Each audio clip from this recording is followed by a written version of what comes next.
உங்கள் அனைவரையும் இயேசுவின் இனிய நாமத்திலே வாழ்த்துகிறேன். சந்தோஷமா இருக்கிறீங்களா? எல்லாரும் ஆராதனையிலே கலந்து கொண்டது எனக்கு பெரிய சந்தோஷம். அதிலே பாடப்பட்ட பாடல்கள், சொல்லப்பட்ட விடயங்கள் எல்லாம் எனக்கு மிகவும் ஆசீர்வாதமாக இருந்தது.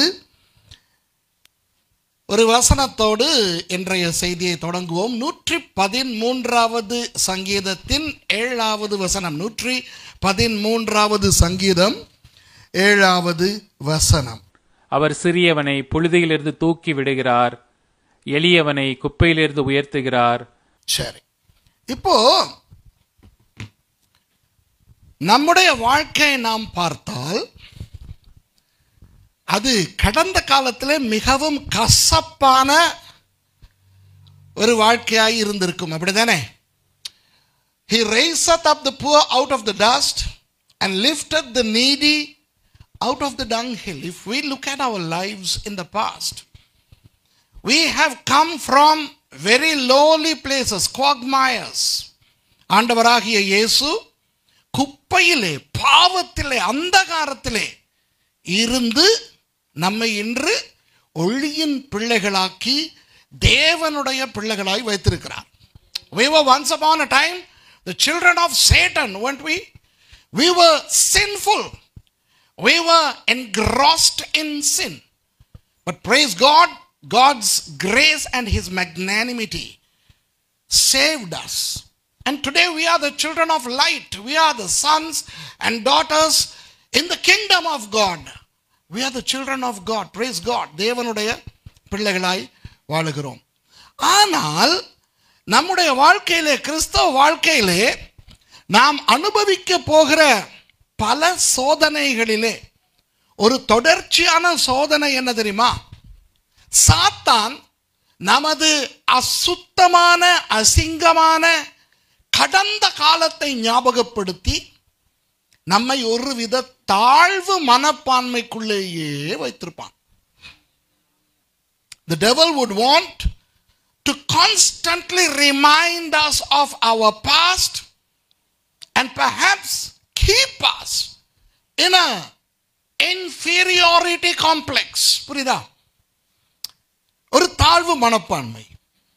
இப்போ தாழ்வு மனப்பான்மையும் சரியில்லை, உயர்வு மனப்பான்மையும் சரியில்லை. Both the inferiority complex and the superiority complex are wrong. Superiority complex is pride. உயர்வு மனப்பான்மை என்பது பெருமை. வேதம் சொல்லுகிறது, பெருமை உள்ளவனுக்கு தேவன் எதிர்த்து நிற்கிறார், தாழ்மை உள்ளவனுக்கோ கிருபை அளிக்கிறார். தாழ்மை வேறு, தாழ்வு மனப்பான்மை வேறு. God resists the pride, but for the humble, He extends His grace. Now, being humble is completely different from feeling inferior. Inferiority complex is a psychological dilemma, a psychological condition where you underestimate yourself in a very unfair manner, in an uncouth manner, in an evil manner. தாழ்வு மனப்பான்மை என்பது தாழ்மை அல்ல, அது நமது உண்மை நிலையை குறைத்து அனாவசியமாக நம்மை கேவலப்படுத்துவது. தாழ்வு மனப்பான்மை என்பது தேவனையே பொய்யராக்குவது. Inferiority complex causes us to make God a liar. Why? Because He has said in this verse that He has lifted us. Right? He has lifted us. And inferiority complex denies that and he says no. இந்த வசனம் சொல்லுகிறது, குப்பையிலே இருந்து நம்மை ஆண்டவர் உயர்த்தி இருக்கிறார். தாழ்வு மனப்பான்மை என்பது தேவனையே பொய்யாக்கி, இல்லை இல்லை ஆண்டவரே, நான் ஒன்றும் மேலே வரவில்லை, நான் ஒரு புழு, நான் ஒரு பூச்சி, ஒன்றுக்குமே தகுதி இல்லாதவன், ஒன்றுக்குமே உதவாதவள், இந்த மாதிரி. இப்போ நான் வேதத்திலே இருந்து உங்களுக்கெல்லாம் தெரிந்த ஒரு நபரை பற்றி கொஞ்சம் பேச போகிறேன். I'm going to talk about somebody who you know very well from the Bible. யோசுவா. கடந்த நாட்களிலே நான் போகிற இடங்களில் எல்லாம் யோசுவாவை பற்றின பல ரகசியங்களை கற்றுக் கொடுத்து கொண்டு வருகிறேன். இன்று நான் நினைக்கிறேன் ஆவியானவர் ஒரு சில விஷயங்களை நமக்கு யோசுவா மூலமாக ஞாபகப்படுத்தி, நமக்கெல்லாம் தெரிந்த விஷயங்கள் தான், ஞாபகப்படுத்தி நம்மை ஆசீர்வதிப்பார்.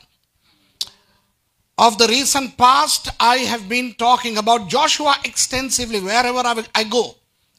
And today I believe the Holy Spirit would take a few from the story of Joshua and speak to us to make a blessing in our lives from the life of Joshua. நாம் அடிக்கடி சொல்லுவோம் அல்லவா, மோசையின் தேவன் நமது தேவன், இஸ்ரவேலின் தேவன் நமது தேவன், ஆபிரகாமின் தேவன் நமது தேவன் என்று. அதே போல யோசுவாவின் தேவன் நமது தேவன், அப்படித்தானே? We know that God of Abraham is our God, God of Israel is our God, but also the God of Joshua is our God. இப்போ நான் யோசுவாவை அறிமுகப்படுத்த போகிறேன் உங்களுக்கு. அப்படி அறிமுகப்படுத்தும் பொழுது வேதம் எப்படி அறிமுகப்படுத்துகிறதோ அப்படித்தான் நான் அறிமுகப்படுத்த போகிறேன். ஆனால் வேதத்தில் இல்லாத ஒரு சில விஷயங்களை நான் சொல்லி முடியுமானால் வேதத்தின்படி அதை நிரூபிக்கவும் முயற்சி செய்கிறேன். வேதத்தில் இல்லாதவற்றை நான் சரித்திரத்தில் இருந்து பேசும் பொழுது அது உடனடியாக நாம் நம்பக்கூடாது. ஏன்? அது தேவ வார்த்தை அல்ல. ஆனால் தேவனுடைய வார்த்தையில் இருந்து சில விஷயங்களை பார்த்து, ஓ, அப்போ அந்த சரித்திரம் உண்மையாக இருக்கலாம் என்று எண்ணினால் அது நமக்கு பிரயோஜனமாய் இருக்கும். While talking about Joshua, I will also bring certain things from other historical documents. But mind you, when we talk about history other than the Bible, we need to be very careful because historical documents are not the word of God. The word of God is the Bible. So we need to see whether such historical elements could be at least abstractly substantiable biblically. If not, we have to just throw it out. வேதத்தின் மூலம் உறுதி செய்யப்பட முடியாத சரித்திரத்தை நாம் ஏற்றுக்கொள்ளவே கூடாது. விளங்குதா? அப்போ யோசுவாவை எப்பொழுது எங்கு அறிமுகமாகிறோம் என்று பார்ப்போம்.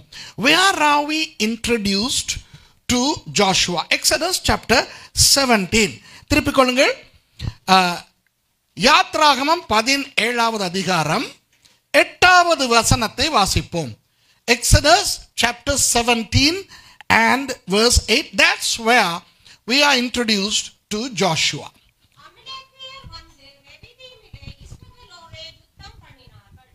அடுத்த வசனம். சிஸ்டர் அப்படி பக்கத்தில் மைக் கொண்டு இருந்தா கேட்டு வாங்கிக்கிறீங்களே.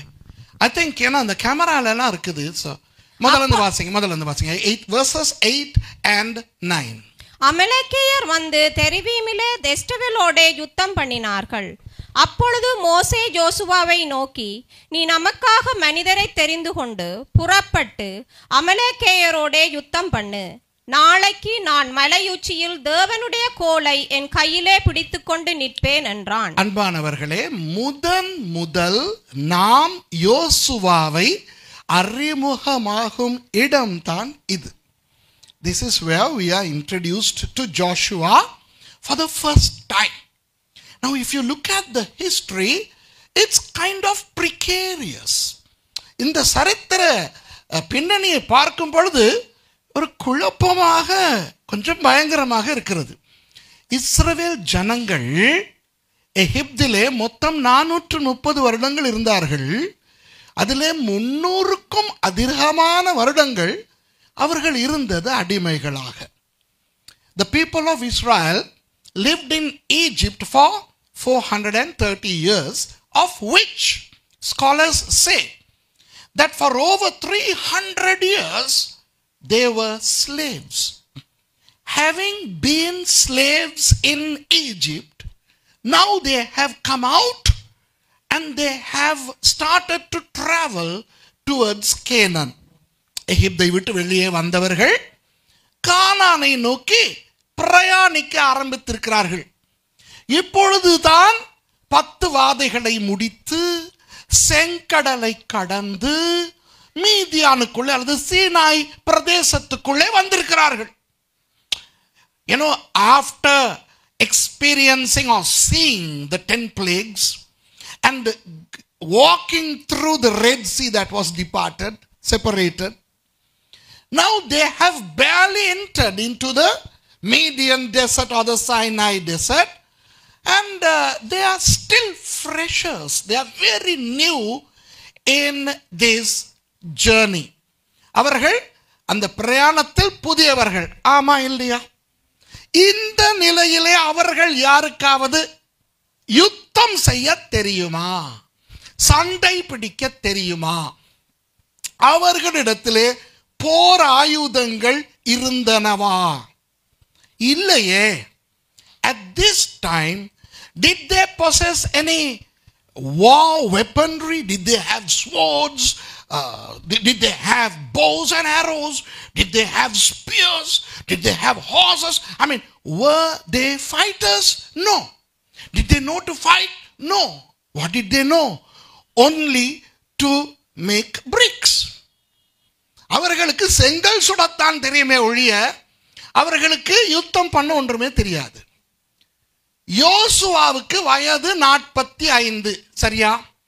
By this time Joshua was only 45 years. How do we know?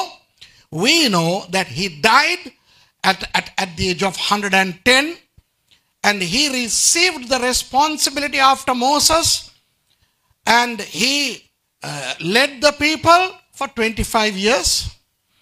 So when we calculate his age, we know that he was 45 years old in Exodus 17. யோசுவாவினுடைய மரித்த வயதும் மோசேயினுடைய வயது, எப்படி மோசேக்கு பிறகு 25 வருடங்கள் யோசுவா தலைமைத்துவம் கொண்டு சென்றார், இவற்றையெல்லாம் பார்க்கும் பொழுது நமக்கு தெரியும் யோசுவாவுக்கு வயது 45 இந்த யாத்ராகமம் 17 என்று 45 என்று நமக்கு தெரியும். அப்போ யோசுவாவை நோக்கி நீ நமக்காக மனிதரை தெரிந்து கொண்டு புறப்பட்டு அமலேக்கோடு யுத்தம் பண்ணு என்று மோசே எப்படி சொல்ல முடியும்? How can Moses command a 45-year-old man to choose unto himself men to fight and to undertake this war? Look, who are fighting against Israel? The Amalekites. யார் சண்டை பிடிக்க வருகிறார்கள்? ரெவிதீமிலே அமலேக்கியர்கள். யார் அமலேக்கியர்கள்? ஒரு நாடோடி கூட்டம் அல்ல, அவர்கள் ஒரு பலத்த தேசம். Amalekites were a strong nation. They were not nomads. They were not just a group of gypsies. No.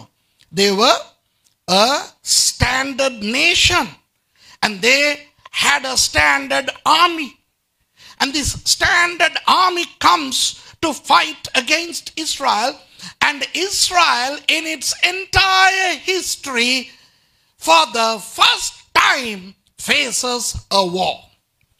இஸ்ரவேல் தனது சரித்திரத்திலே முதல் தடவையாக ஒரு யுத்தத்துக்கு முகம் கொடுக்கிறது. அதற்கு முன்னே இஸ்ரவேலர்கள் எந்த ஒரு யுத்தத்தையும் முகம் கொடுக்கவில்லை. அவர்களுக்கு ஒரு படை இல்லை, ஒரு படை தலைவன் இல்லை, இராணுவம் இல்லை, யுத்த ஆயுதங்கள் இல்லை, ஒன்றுமே இல்லை. The Israelites did not have an army commander, they did not have an army, they did not have war weapons. They were slaves. Now they are traveling. How can Moses command one of the men to take up the responsibility of a commander and fight against a standard army? ஒரு தேசத்தின் இராணுவத்தோடு யுத்தம் செய்வதற்கு மோசே யாரையாவது ஒரு மனுஷனை தெரிவு செய்து நீ செய்யடா என்று எப்படி சொல்ல முடிந்தது? உண்மையாக தேவனுடைய கரம் இருந்தது, அது வேறு. தேவனுடைய அற்புதத்தினால் பல விஷயங்கள் நடந்தன, அது வேறு. இப்போ நான் அந்த இடத்துல இருக்கிறேன் என்று கற்பனை செய்வோமே. Now you imagine if you were there. Let's take it for granted that you saw the 10 plagues. You walked through the Red Sea. You saw God as a pillar of fire at night and a pillar of cloud during the day, and you enjoy manna every morning. Let's imagine that. இப்போ நான் என்னை கற்பனை செய்து கொண்டால், நான் 10 வாதைகளை கண்டேன். பகலிலே மேக ஸ்தம்பமாக, இரவிலே அக்கினி ஸ்தம்பமாக தேவனுடைய பிரசன்னத்தை கண்டேன். செங்கடல் நடுவே நடந்தேன். தினசரி மன்னாவை பொறுக்கி அதனால் அப்பம் சுட்டு சாப்பிடுகிறேன். இது என்னத்தான் நான் கண்டிருந்தாலும் மோசே என்னை பார்த்து, சுரேஷ், நீ மக்களை தெரிவு செய்து கொண்டு போய் அவர்களோடு சண்டை பிடியடா என்று சொன்னால் நான் என்ன சொல்லுவேன் மோசேக்கு? Even after you seeing all these things, if you heard Moses saying to you, come on, you choose men and go and fight the Amalekites, what would you say? Let me tell you what I would say. நான் என்ன சொல்வேன் தெரியுமா? ஐயா, என்னால முடியாது, சண்டை பண்ண தெரியாது. யாரையோ தெரிவு செய்ய சொல்லுகிறீர்கள், எல்லாருமே என்னை போல அடிமைகள். ஆகவே இந்த நீங்கள் கோலை நீட்டி நீட்டி அற்புதம் பண்ணினீர்களே, அதே போல கோலை நீட்டி இந்த அமலேக்கர்களை முறியடிங்கள் என்று சொல்லுவேன். நீங்கள் சொல்ல மாட்டீர்களா? Wouldn't you say to Moses, just the way you stretched your staff and performed all the miracles, stretch your staff and destroy the Amalekites. Leave me alone. Would you say or not? நீங்கள் சொல்லுவீர்களா இல்லையா? மோசே யோசுவாவுக்கு சொல்லுகிறார். யோசுவா கொஞ்சம் கூட வாதாடாமல் அதை செய்கிறார். 16வது வசனத்தை வாசியுங்கள். Now when Moses commanded Joshua to do it, Joshua goes ahead and he does it. And look at verse 16. அமலேக்கேயின் கை கர்த்தருடைய சிங்காசனத்துக்கு விரோதமாய் இருந்தபடியினால் தலைமுறை தலைமுறை தோறும் அவனுக்கு விரோதமாய் கர்த்தரிடம் யுத்தம், கர்த்தரின் யுத்தம் நடக்கும். நான் நினைக்கிறேன் 15வது வசனத்தை வாசியுங்கள். மோசே ஒரு பலிபீடத்தை கட்டி அதற்கு யெகோவா நிசி என்று பெயரிட்டு. ஐயோ, மன்னிக்கணும், எபிரேய மொழியில தலைக்கீழ இருக்கிறதெல்லாம் இங்க வேற மாதிரி போட்டிருக்கு. 13வது வசனத்தை பாருங்க. யோசுவா அமலேக்கையும் அவன் ஜனங்களையும். ஓகே, வாசிங்கம்மா. யோசுவா அமலேக்கையும் அவன் ஜனங்களையும் பட்டய கருக்கினாலே முறியடித்தான். Joshua discomfited Amalek and his people with the edge of the sword. Now look, the story goes that Moses tells Joshua to select men and fight. இந்த கதை என்ன? இது சம்பவம், இது கதை அல்ல, சம்பவம். என்ன நடக்கிறது? மோசே சொல்லுகிறார் யோசுவாவுக்கு, மக்களை தெரிவு செய்து நீ சண்டை பிடி. யோசுவா செய்கிறார். கடைசியிலே யோசுவா வெற்றி பெறுகிறார். ஆமென். Joshua obeys and does it and he wins. How come Moses say this to Joshua? Of course we know that God must have told him, but then there should be some background, right? என்னதான் ஆண்டவர் மோசேக்கு இதை கட்டளையிட்டிருந்தாலும் ஒரு பின்னணி இருந்திருக்க வேண்டும், அப்படித்தானே? சரி, யூதர்களுடைய சரித்திர ஏடுகள் இருக்கின்றன அல்லவா? அதிலே தல்முட் என்று ஒன்று இருக்கிறது. அதிலே 2 தல்முட்கள் இருக்கின்றன. ஒன்று எருசலேம் தல்முட், ஒன்று பாபிலோனிய தல்முட். அதிலே தல்முட் பவிலி என்று சொல்லுகின்ற பாபிலோனிய தல்முடிலே மிட்ராஷ் என்கின்ற பகுதியிலே மெகிலா என்கின்ற அத்தியாயத்தின் 14வது வசனத்திலே வருகிறதை நான் உங்களுக்கு சொல்லுகிறேன். இந்த ஒலிப்பதிவு செய்கிறபடினால் நான் இந்த பெயரெல்லாம் சொல்லுகிறேன். In the Babylonian Talmud, the Talmud Bavili, under the section called Midrash, in Megillah, chapter 14, verse 14, talks about Joshua. இந்த யோசுவாவினுடைய அப்பா ஒரு துரோகியாம். Joshua's father was a traitor. எப்படி என்றால், யோசுவாவினுடைய கோத்திரம் எப்ராயிம் கோத்திரம், ஆமாவா இல்லையா? Joshua's tribe was the tribe of Ephraim. Who were the Ephraimites, the descendants of Joseph. யோசேப்பினுடைய அந்த கோத்திரங்கள் ரெண்டு, ஒன்று எப்பிராயிம், அடுத்தது Manasseh. Ephraim and Manasseh were the sons of Joseph. Who was the mother of Ephraim and Manasseh? A woman called Asenath, the daughter of the Egyptian sun god priest named On. எகிப்தியர்களுடைய ஒரு சூரிய தெய்வ ஆசாரியன் இருந்தான். அந்த ஓன் என்கின்ற இடத்திலே போத்திபிரா, அவருடைய பேர் என்ன?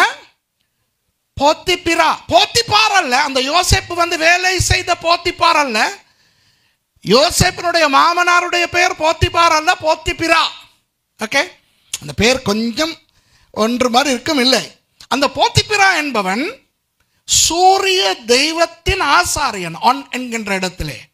அந்த ஆளினுடைய மகள் தான் யார்? Asenath.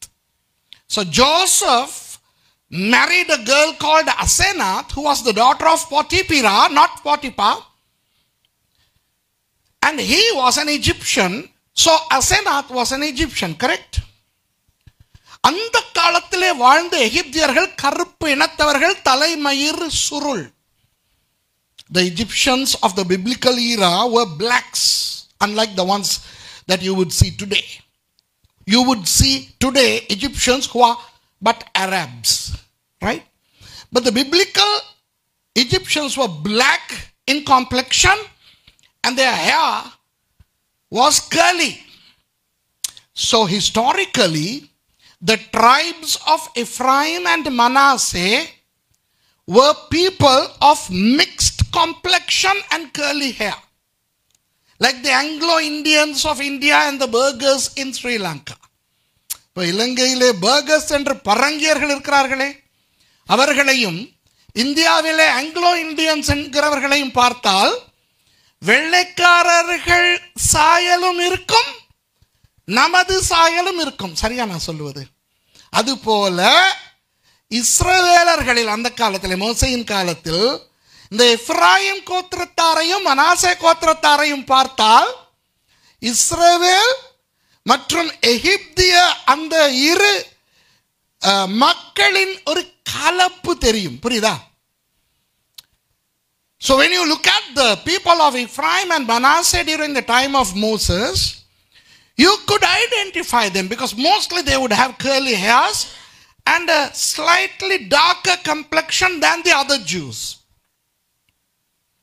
So this guy, Joshua's father, the history says, was able to approach the Egyptians and tell them, hey, I am half you and half them. So let me support you also. சரித்திரம் சொல்லுகிறது, யோசுவாவின் அப்பா அவன் என்ன செய்தானாம்? எகிப்தியர்களிடம் போய் சொன்னானாம், நான் உங்களிலும் அந்த எபிரேயர்களிலும் இருவர் வம்சத்திலும் வந்தவன். ஆகவே நான் முழு எபிரேயன் அல்ல, நான் பாதி உங்கள் இனத்தான். ஆகவே அவர்களுடைய கள்ளத்தனங்களை எல்லாம் நான் உங்களுக்கு சொல்லித் தருகிறேன் என்று. இந்த மாதிரி 5ஆம் படை எல்லா இனங்களிலும் இருப்பார்கள், உண்டா இல்லையா? Such traitors are found everywhere, correct? You take an army, you take a government, you take even a church, you'll have some traitors. I don't know whether you have traitors in your church, but there are people who can actually betray their own people for personal benefits. சுய லாபங்களுக்காக தங்கள் மக்களை காட்டிக் கொடுக்கின்ற அந்த மாதிரியான ஜனங்கள் உண்டு. இப்போ இவன் அப்படி செய்தபடினால் இவனுக்கு எகிப்தியர்களின் சலுகைகள் கிடைத்தன. யாருக்கு? யோசுவாவின் அப்பாவுக்கு. Joshua's father received some support because he was a traitor. Also, Joshua's father was able to educate his son Joshua in the Egyptian school, a privilege that the Israelites never got. இஸ்ரவேலர்களுக்கு கிடைக்காத இன்னொரு சந்தர்ப்பம் யோசுவாவின் அப்பாவுக்கு கிடைத்தது. என்ன? தன்னுடைய மகனை எகிப்திய பள்ளிக்கூடத்திலே போட்டு படிக்க வைப்பது. அத்தோடு 20 வயதாகும் பொழுது அந்த மகன், அதாவது யோசுவா, எகிப்திய இராணுவத்திலே பணிபுரிந்தாராம். வாவ்! பணிபுரிந்து ஒரு பெரிய ஒரு தலைமை பதவி கூட வகித்ததாக சரித்திரம் சொல்லுகிறது. So history goes on to say that Joshua was a soldier in the Egyptian army and he even rose to the level of a captain. விளங்குதா? அதனால் இவர்கள் அந்த அப்பாவுக்கு துரோகி என்று பட்டப்பெயர் வைத்தார்களாம். So the people named the father of Joshua a traitor, and that's the meaning of the name Nun. Nun means snake, serpent. Do you know that? Nun என்றால் பாம்பு. அதுவும் அந்த ஈல் என்று சொல்வார்கள், விலாங்கு மீன். விலாங்கு மீனுக்கும் நுண் என்றுதான் பெயர், பாம்புக்கும் நுண் என்றுதான் பெயர். யோசுவாவின் அப்பாவின் பெயர் என்ன? நுண். ஆமாவா இல்லையா? எபிரேய எழுத்திலே நுண் என்ற ஒரு எழுத்து வருகிறது. அதனுடைய அர்த்தமே சர்ப்பம், பாம்பு. One of the 22 letters of the Hebrew alphabet is also Nun, meaning serpent. Now you can Google it and see. If you don't know Hebrew, எபிரேய மொழி தெரியாவிட்டால் கூகுளில் கூட அடிச்சு பார்க்கலாம். நுண் என்ற எழுத்து எதை குறிக்கிறது? பாம்பு. இப்போ பாருங்கள், வேதத்திலே வேறு யாராவது நூன் என்ற பெயரில் நீங்கள் காணுகிறீர்களா? இல்லையே. ஏன்? அது ஒரு கேவலமான பெயர், பாம்பு. அப்போ யோசுவா யாருடைய மகன்?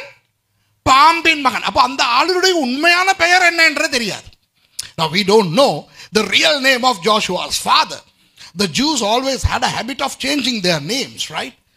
யூதர்கள் பெயர்களை சந்தர்ப்பத்துக்கு ஏற்ற மாதிரி மாற்றுவார்கள். உங்களுக்கு தெரியும் அல்லவா? ஏசா ஏதோம் என்று மாற்றப்பட்டார், யாக்கோபு இஸ்ரவேல் என்று மாற்றப்பட்டார். Esau was renamed Edom. Remember? Edom means red, that red soup scenario.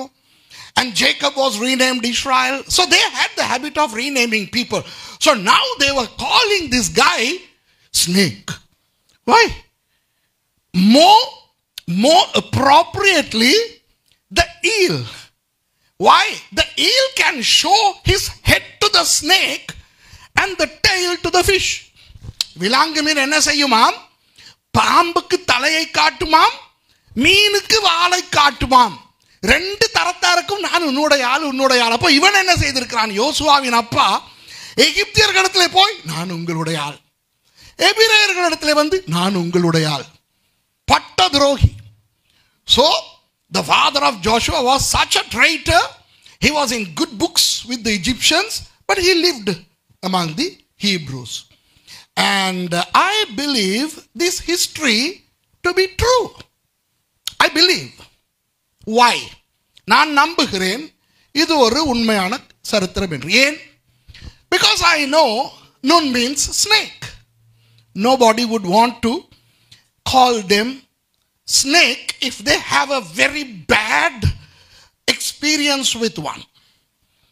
பாம்பு என்று பெயர் வைக்க மாட்டார்கள். பாம்போடு அவர்களுக்கு பிரச்சனை இருந்தால்.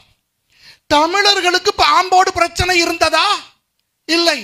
ஆகவே நாகலிங்கம், நாகமுத்து இப்படி பெயர் வைப்பார்கள். Tamils have no problem. You have Nagalingam, right? Nagam means snake. ஆமாவா இல்லையா? Because in the Hindu religion, the snake is a helper of God. You know, their supreme God has one on his head, and another God sleeps under the snake. My goodness, snake is a good thing for Hindus. So Nagalingams, Nagamuttu, all these people can exist. தமிழர்களுக்கு, இந்துக்களுக்கு நாகத்தோடு பிரச்சனை இல்லை, கொத்துப்பட்டால் தான் பிரச்சனை.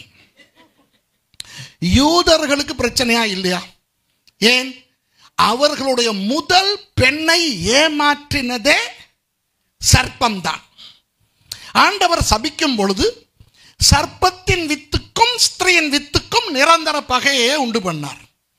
ஆகவே யூதர்கள் பாம்பு என்று பெயர் வைப்பார்களா? இனி யோசித்து பாருங்கள் நீங்கள். So the Jews had a problem with snake from the Garden of Eden. It was a snake that was used by this Satan to deceive the woman.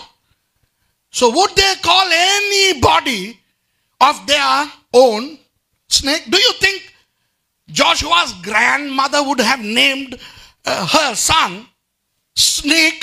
Look at this baby. He really looks like a snake. My darling Nun. No way. யோசுவானுடைய பாட்டி அம்மா புதிதாய் பிறந்த குழந்தைக்கு ஐயோ என் புள்ள பாம்பு மாதிரி நெளிறாம்பா பாம்புன்னு பேர் வச்சிருக்குமா? So now we know that snake is a derogatory expression for the Jews, and for Joshua's dad to be called a snake, he must have done something bad. அப்போ சர்ப்பம் என்ற பெயர் வைக்கப்படத்தக்க விதத்தில் யோசுவாவின் அப்பா ஒரு கெட்ட ஆளாய் இருந்திருக்க வேண்டும். இங்கே யாத்ராகமம் 17 மோசே சொன்னவுடன் யோசுவா போய் மறு பேச்சில்லாமல் மக்களை தெரிவு செய்து கொண்டு சண்டை செய்வதற்கு அனுபவசாலியாயும் இருந்திருக்க வேண்டும். புரியுதா? For Moses to summon Joshua and say, now you fight, you choose men, there must be a background. So I have no problem in trusting the midrash that says what it says about Nun and Joshua. ஆகவே மிட்ராஷிலே மெகில்லாவிலே யோசுவாவின் அப்பாவை பற்றி சொல்லுவது எனக்கு நம்பக்கூடியதாய் இருக்கிறது. இப்போ இதிலிருந்து நான் உங்களுக்கு என்ன சொல்ல வருகிறேன் என்றால், அப்போ அந்த எபிரேயர்களை பொறுத்தவரை யோசுவா யாருடைய மகன்? பாம்பின் மகன். நூனின் குமாரன் என்று நீங்கள் வாசிக்கும் ஒவ்வொரு தடவையும் இனி தெரிந்து கொள்ளுங்கள், பாம்பின் குமாரன் என்று அழைக்கப்படுகிறார். Now henceforth every time you come across the expression Joshua the son of Nun, remember Joshua the son of serpent. That talks about a bad origin. ஒரு தவறான ஒரு அசிங்கமான ஆரம்பத்தை காட்டுகிறது. ஆனால் உங்களுக்கு ஒரு விஷயம் சொல்லவா? வேதத்தில் எத்தனையோ நல்ல நல்ல நல்ல நபர்களை சந்திக்கிறோம். மோசே, ஆபிரகாம், தாவீது, தீர்க்கதரிசிகள், எல்லாருக்குள்ளும் ஏதாவது ஒரு குறை வேதம் காட்டுமா இல்லையா? Now we see a lot of Bible characters in the Bible from Abraham. I mean, we see Abraham, then he lied. Remember? He slept with an Egyptian woman. Remember? Abraham விசுவாசத்தின் தந்தை பொய் சொன்னார். ஆகாரோடு சேர்ந்து இஸ்மவேலை உண்டாக்கினார். ஈசாக்கு அவரும் பொய் சொன்னார். Even Isaac lied. Remember? We know what Jacob did. யாக்கோபு செய்ததெல்லாம் தெரியும். மோசே எவ்வளவு தவறு பண்ணினார் தெரியுமா இல்லையா? எத்தியோப்பிய பெண்ணை திருமணம் செய்தார். ஞாபகம் இருக்கிறதா?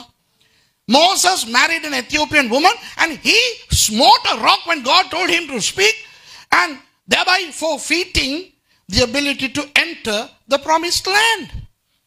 ஆண்டவர் பேசு என்று சொன்ன பர்வதத்துக்கு கம்பால் அடித்து கானான் தேசத்துக்குள்ளே போவதையே இழந்தார் மோசே. தாவீது அண்ட தெய்வமே, எத்தனை விளையாட்டு பண்ணார். How many juggleries did David commit? So we know that Bible characters, did a lot of bad things. Now, from Exodus 17 all the way to Joshua 24, time and again we meet Joshua. Can you point to one negative thing of Joshua? No. யாத்ராகமம் 17 இருந்து யோசுவா 24 வரை ஆங்காங்கே யோசுவாவை நாம் காணுகிறோமே, எங்காவது ஒரு இடத்திலே அவர் ஒரு தவறு செய்தார், தவறாய் பேசினார் என்று இருக்கிறதா? இல்லை. அவ்வளவு ஒரு சிறந்த நல்ல ஒரு மனிதர். He was a wonderful man. ஆனால் அவருடைய பெயரோடு அந்த அசிங்கம் இணைந்திருந்தது, நூனின் குமாரன். But along with his name was coupled the evil expression, the son of a serpent. But let me tell you something. don't ever look at it in a negative way. அதை ஒரு எதிர்மறையாய் பார்க்க வேண்டாம். நான் என்னுடைய பெயரை வைத்து சொல்லுகிறேன். என்னுடைய முழு பெயர் சுரேஷ் செல்வகுமரன் ராமச்சந்திரன். அப்போ செல்வகுமரன் ராமச்சந்திரன் என்பது வேறு தெய்வங்களை குறிக்கிற பெயர்கள் அல்லவா? My full name denotes several gods of the Hindu religion. So I have had people come and tell me, hey Suresh, why don't you change your name to a biblical name? வேதத்தின் பெயர் ஒன்றை மாற்றிக்கொள்ளுங்கள் என்று எனக்கு சொன்னார்கள். நான் ஏன் இன்றும் சுரேஷ் செல்வகுமரன் ராமச்சந்திரனாக இருக்கிறேன் தெரியுமா? ஒவ்வொரு முறை என் பெயர் உச்சரிக்கப்படும் பொழுதும் பிசாசுக்கு அது ஒரு அவமானம். உன்னுடைய ஆளாய் இருந்தவனடா இன்று உனக்கு எதிராய் தேவனின் ஊழியத்தை செய்கிறான். ஹல்லேலூயா. Every time my name is pronounced, it's a humiliation to the devil to show that, hey, once upon a time this was your servant, but now he is against you and he serves God. இதனால் தான் எந்த இடங்களிலே சாத்தானை வெட்கப்படுத்த வேண்டுமோ அந்த இடங்களில் எல்லாம் ஆண்டவர் நூனின் குமாரன் என்று யோசுவாவை சொல்லுகிறார். சாத்தான் வெட்கப்படுகிறான். Every time Joshua is called the son of Nun, the devil is humiliated. Now we don't have time to read past 10:20. முடிக்கவா? Okay. 10:30 முடிக்கலாமா? Thank you. Let me show an illustration. I mean, you know this. You read it when you have time, okay? நேரம் இருக்கும் பொழுது நீங்கள் வாசித்து பாருங்கள். யோசுவா 2 வேவுகாரரை எரிகோவுக்கு அனுப்புகிறார். ஞாபகம் இருக்கிறதா? Joshua sends 2 spies to Jericho, remember? Now, when these 2 spies go to Jericho, somehow the king of Jericho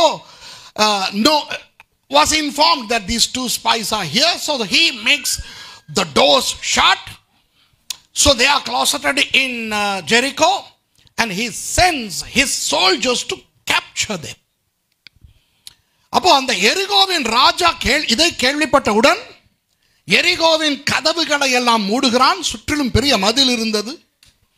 போர் வீரர்களை அனுப்புகிறான் இந்த 2 பேரையும் பிடிக்க. இப்ப 2 ஆண்கள் பயம் இல்லாமல் ஒரு இடத்தில் நுழைய வேண்டும் என்றால் நுழையக்கூடிய இடம் விபச்சார விடுதி. ஆமாவா இல்லையா? ஒரு விபச்சார விடுதிக்குள்ள 2 ஆம்பளை பூந்தா அங்கிருப்பவர்கள் ஏன் வருகிறீர்கள், யார் நீங்கள் என்றெல்லாம் கேட்க மாட்டார்கள். வருக வருக என்று வரவேற்பார்கள். ஆமாவா இல்லையா? You know, 2 men can walk into a prostitute den. They will never be rejected, would they? Welcome. So there was this prostitute called Rahab. Rahab என்னும் வேசி இருந்தாள் என்று வேதமே சொல்லுகிறது. இந்த 2 பேரும் அங்கே போனவுடன் அவள் இவர்களை எடுத்து காப்பாற்றுகிறாள். Rahab hides them, and then when the soldiers come, she lies to the soldiers. She says, well, you know what, they came, but then they went this way. Why don't you go and look for them there? So the soldiers go. போர் வீரர்கள் இவருடைய வீட்டுக்கே வந்து கேட்கிறார்கள், 2 பேர் வந்தார்கள் தானே இங்கே? அவள் என்ன சொன்னாள்?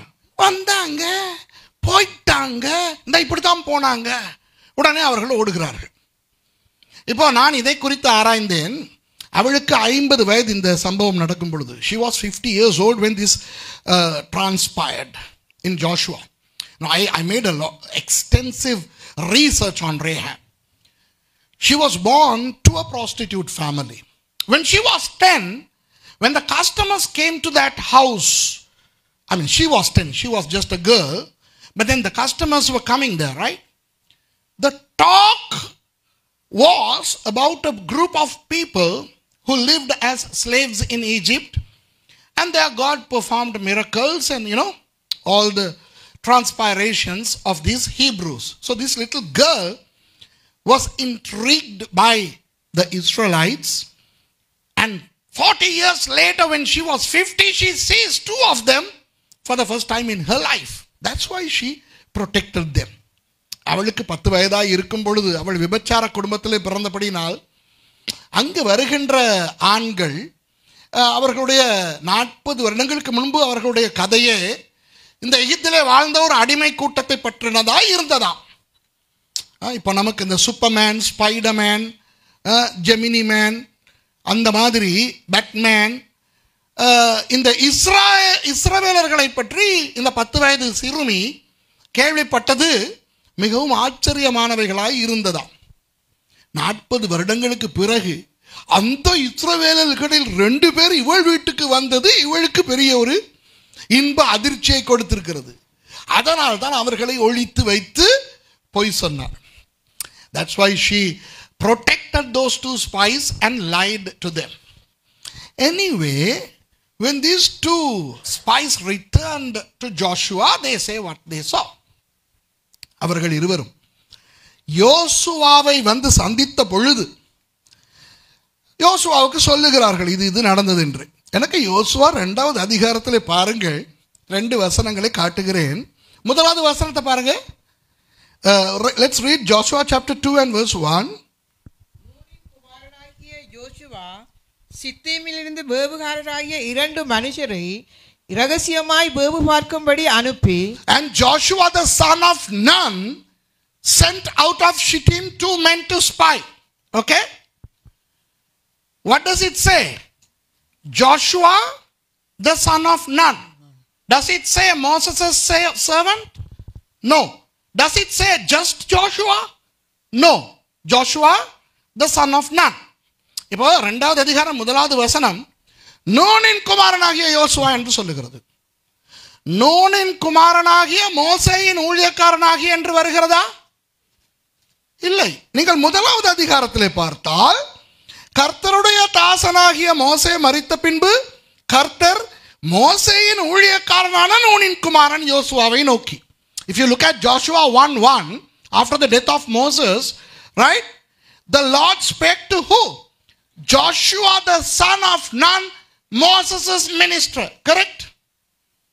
And if you go to Joshua 3:1, it's just Joshua. யோசுவா 3ஆம் அதிகாரம் 1வது வசனத்துக்கு போனால் அதிகாலமே யோசுவா எழுந்திருந்து, நூனின் குமாரனாகிய யோசுவா எழுந்திருந்தா? இல்ல. Does it say Joshua the son of Nun rose early in the morning? No. Listen. 1வது அதிகாரத்திலே நூனின் குமாரனாகிய மோசேயின் ஊழியக்காரனாகிய யோசுவா. In chapter 1:1, it's Joshua the son of Nun who was the minister of Moses.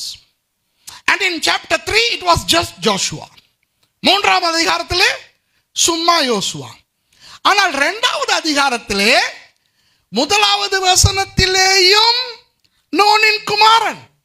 அந்த 2 பேரும் திரும்பி வந்து 23வது வசனத்தில் யாருக்கு சொல்றாங்க? And when those 2 spies come back, who are they reporting to in verse 23? வாசிங்க. அந்த 2 மனுஷரும் திரும்பி மலையிலிருந்து இறங்கி ஆற்றை கடந்து நூனின் குமாரனாகிய யோசுவாவிடத்தில் வந்து, wow, and the 2 men returned and descended from the mountain and passed over and came to Joshua the son of Nun. Ooh. So in chapter 2, the one who sends the spies, son of Nun, and they come back and report to the son of Nun. 2வது அதிகாரத்திலே இந்த ஒற்றர்களை அனுப்புவதும் நூனின் குமாரன். 23ஆம் வசனத்திலே அவர்கள் வந்து சொல்லுவதும் யாருக்கு? நூனின் குமாரனுக்கு. இது என்ன தெரியுமா? சாத்தானை கேவலப்படுத்துவதற்கு. This is to humiliate the devil. அதாவது பாம்பின் குமாரன் என்றால் பாம்பு யாருக்கு அடையாளம்? நீங்களே சொல்லுங்க. சாத்தானுக்கு. அப்போ பாம்பின் குமாரன் என்றால் சாத்தானுடைய பிள்ளை, ஆமாவா இல்லையா? So to call somebody the son of serpent is to identify them as the son of the devil. So the son of the devil sends spies. Okay? சாத்தானின் பிள்ளை ஒற்றர்களை அனுப்புகிறது. அந்த ஒற்றர்கள் திரும்பி வந்து சாத்தானுடைய பிள்ளைக்கு தான் அறிக்கையை சமர்ப்பிக்கிறார்கள். those two spies come back and report to the son of the devil. About what? About Jericho, which was Satan's city. எரிகோவை பற்றி. எரிகோ சாத்தானுடைய ஒரு நகரம்.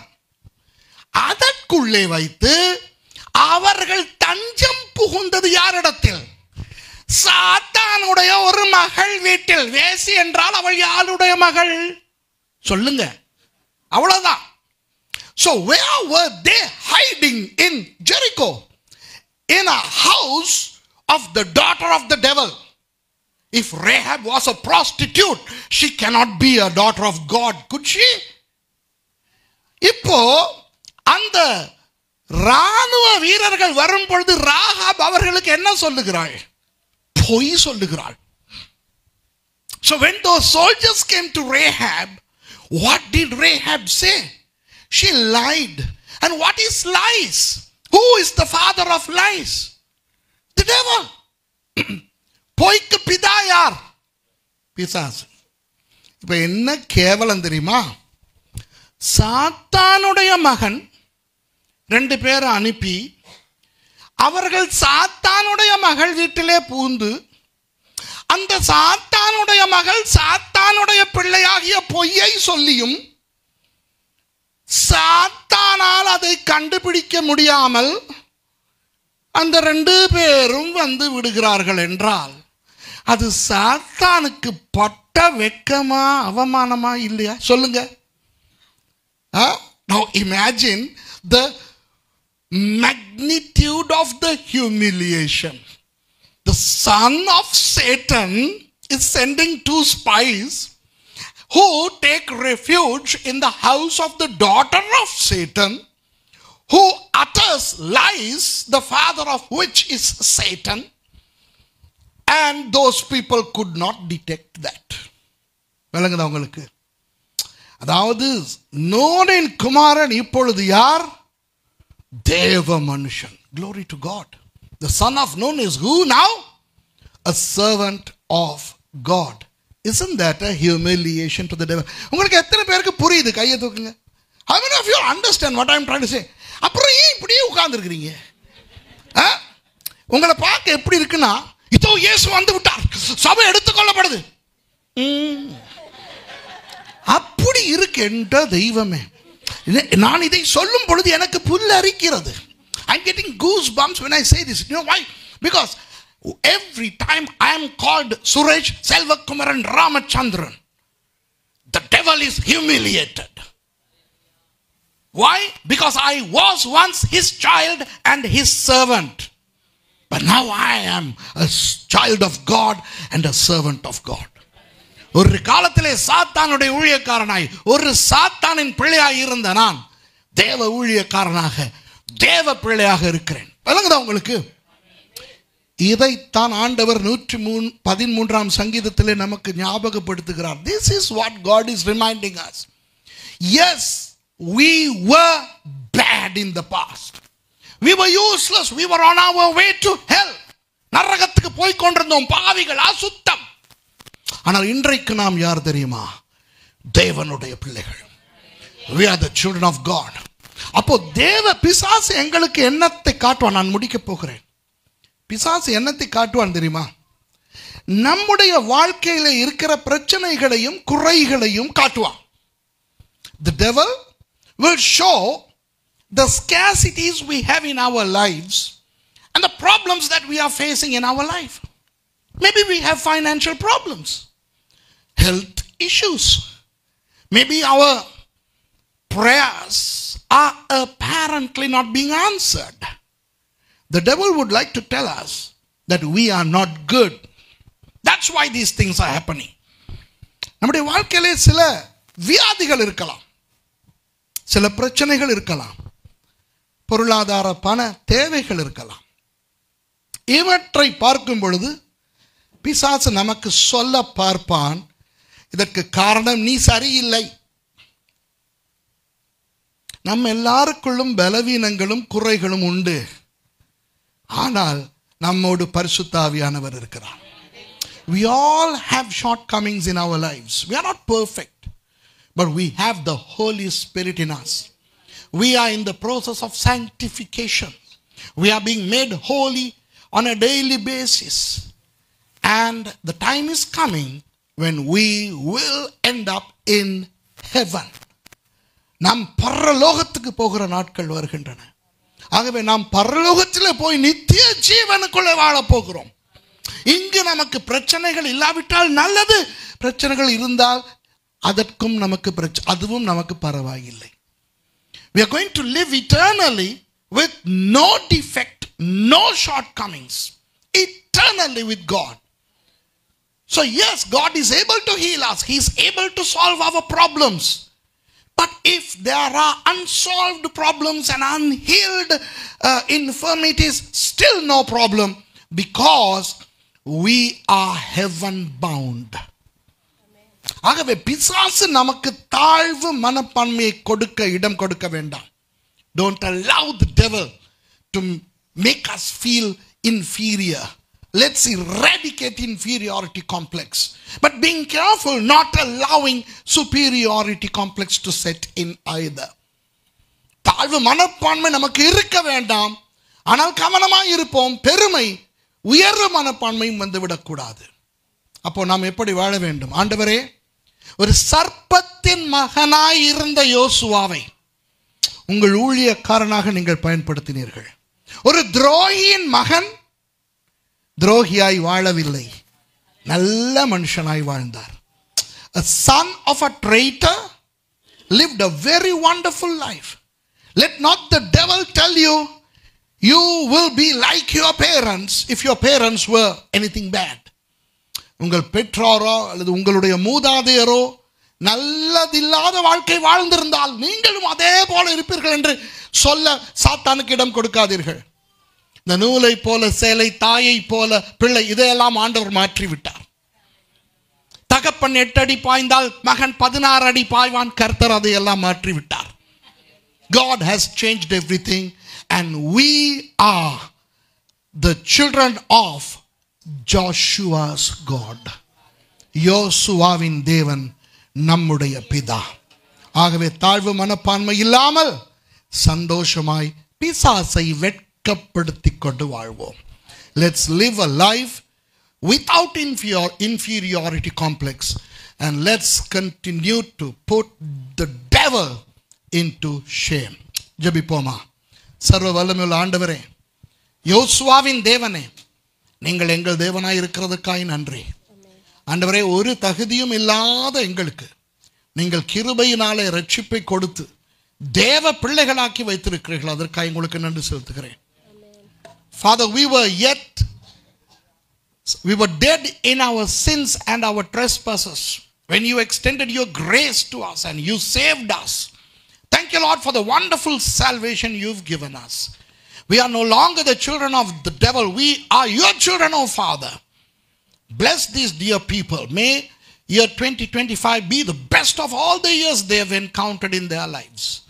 In Jesus' name. 2025 வந்து போன எல்லா வருடங்களையும் விட இவர்கள் ஒவ்வொருவருக்கும் ஆசீர்வாதமான வருடமாக இருக்கட்டும். இந்த சபையை, இந்த ஊழியரை, இந்த ஊழியரின் குடும்பத்தை, இந்த சபையின் விசுவாசிகளின் குடும்பங்களை 30, 60, 100 ஆசீர்வதியுங்கள். இயேசுவின் நாமத்தில் பிதாவே. ஆமென். Thank you and God bless you.